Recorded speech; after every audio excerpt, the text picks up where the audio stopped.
Yang berbahagia dan Sri, Datuk-Datuk, ladies and gentlemen. It is my great pleasure to deliver the closing remarks for this conference held in conjunction with International Women's Day.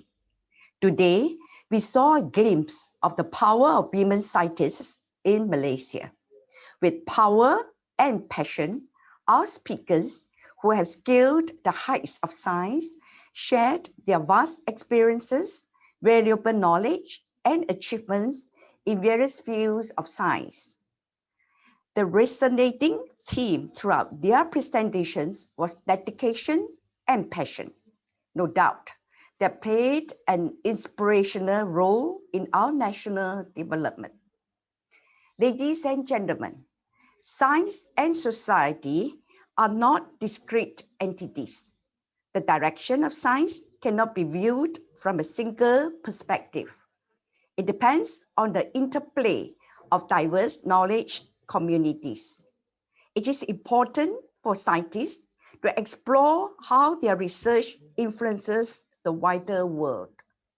Social science should thus be integral to science, technology, and innovation, or STI, and our science education system should prepare researchers to meet the wider requirements of society.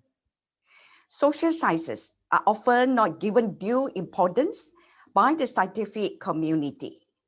However, social sciences and STI complement each other, and social sciences can be instrumental in producing critical thinking and globally connected people. In this context, the Academy of Sciences Malaysia has recognized social science as integral to STI and has admitted lawyers and architects as fellows of its prestigious institution. I'm pleased that MINDS has also given social scientists the recognition owed to them, and we have had the privilege today of learning about the impact and experience of trailblazing social scientists, namely in the field of law and architecture or built environment, in addition to those in STI. Ladies and gentlemen, we were honored to have Yang Berbahagia Datuk Ambika, recipient of the MINDS Outstanding Woman Lifetime Achievement Award, deliver today's keynote address. She articulated the fact that the coronavirus pandemic has presented a range of new challenges to democracy and human rights. She explored the inequality prevalent in our society that have worsened during this pandemic.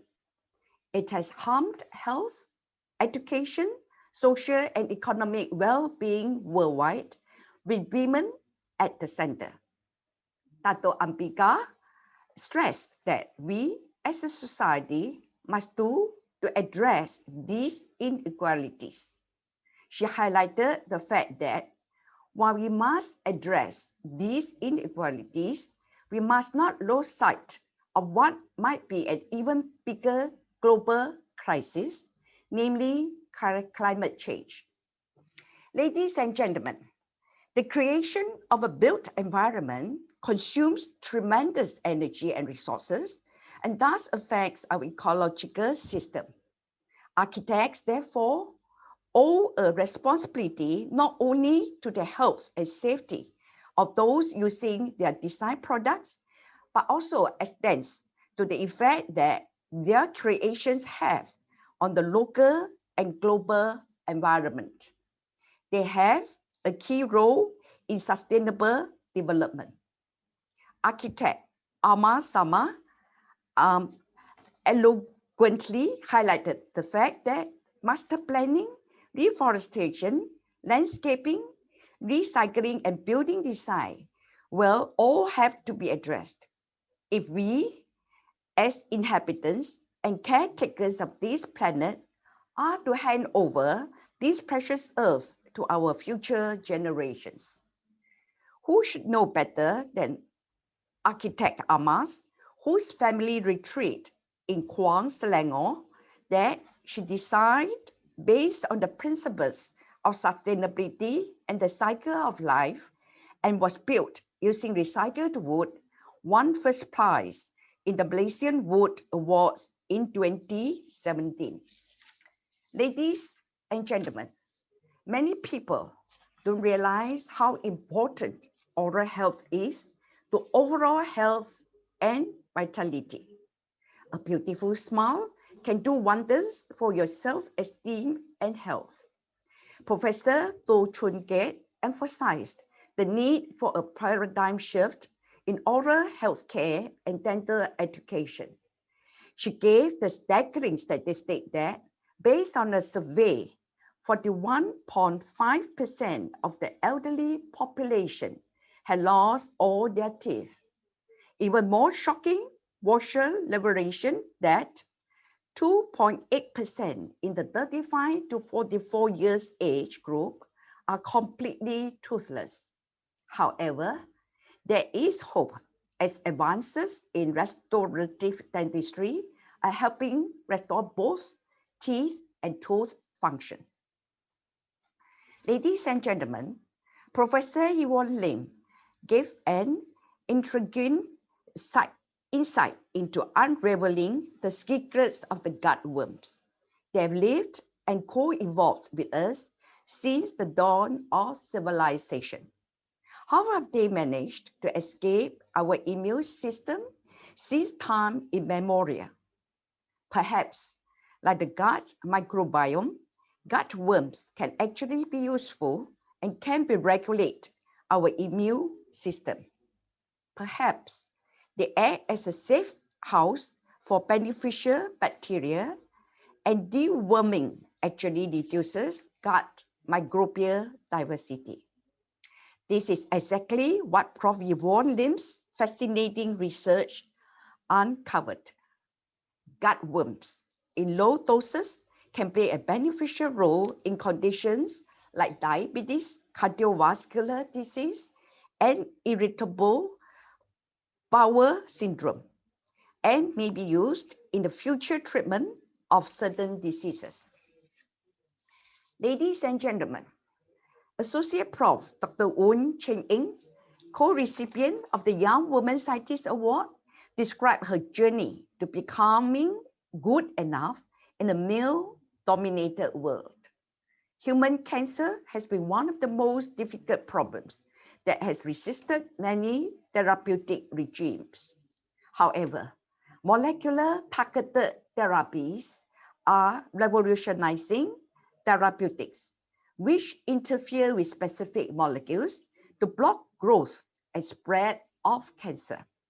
Her groundbreaking work in molecular targeted therapy holds the basis for precision medicine. Her key findings highlight the importance of customizing treatments for patients with different cancer mutation profiles to ensure optimum treatment outcome. Requirements engineering, as its name suggests, is the engineering discipline of establishing user requirements and specifying software systems. According to Associate Prof. Dr. Marcella Kamaluddin, co-recipient of the Young Woman Scientist Award, requirements engineering is the most critical stage in software development life cycles.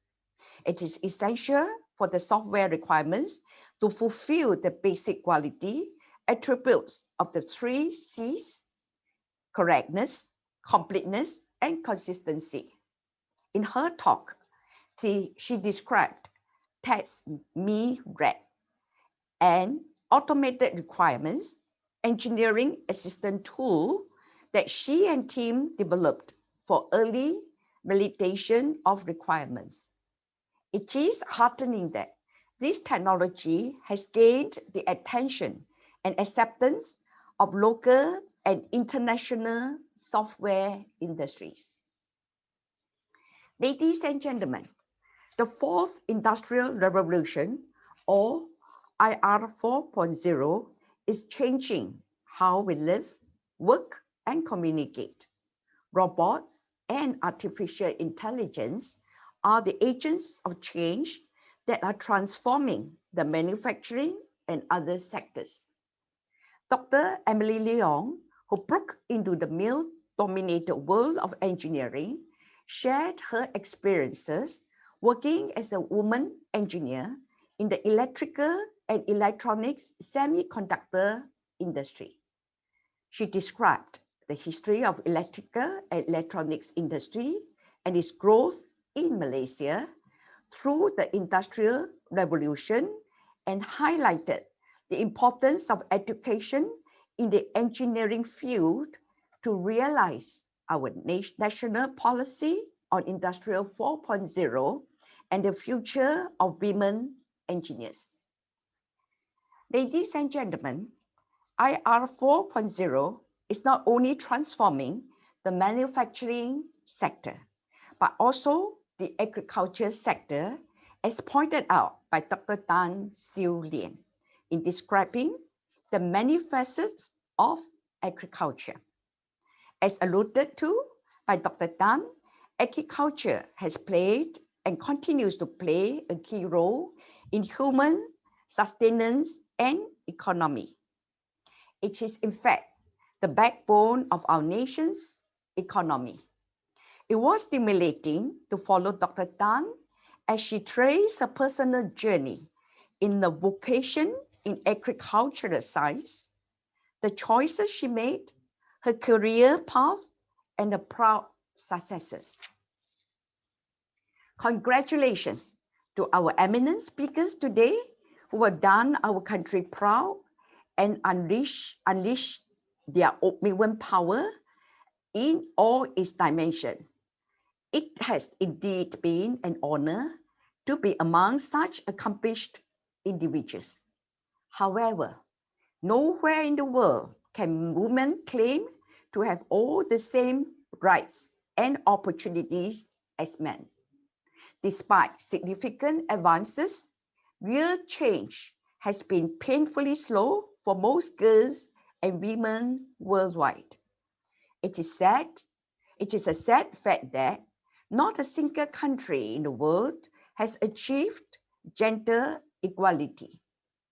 Despite their tremendous potential, women and girls continue to be underappreciated.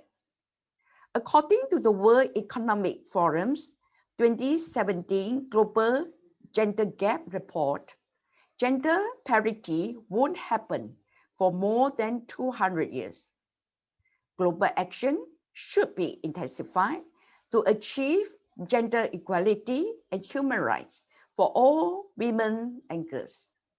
MINDS will continue to highlight the tremendous contribution of women scientists. These outstanding women who are in the front lines of scientific endeavors can play a pivotal role in inspiring and sparking more interest and confidence among girls and women to pursue studies and careers in science. Finally, ladies and gentlemen, on behalf of the Malaysian Invention and Design Society MINDS, I would like to thank each and every one of you, the sponsors, panel of judges of the awards, speakers, members of the media, participants, the conference organizing committee, and all those who have in one way or another helped make the conferences possible and successful at this challenging time of the pandemic. Your presence and support have been invaluable and is gratefully appreciated. To the students and future scientists who are among the participants today, I hope you got an overview of the possible career opportunities from our eminent scientists. My personal wish is for you to find your place in science or social science. We look forward to seeing all of you again next year at MIND's third Women's Conference Series on 5th March 2022. Once again, thank you everyone. All the best and stay well. Thank you.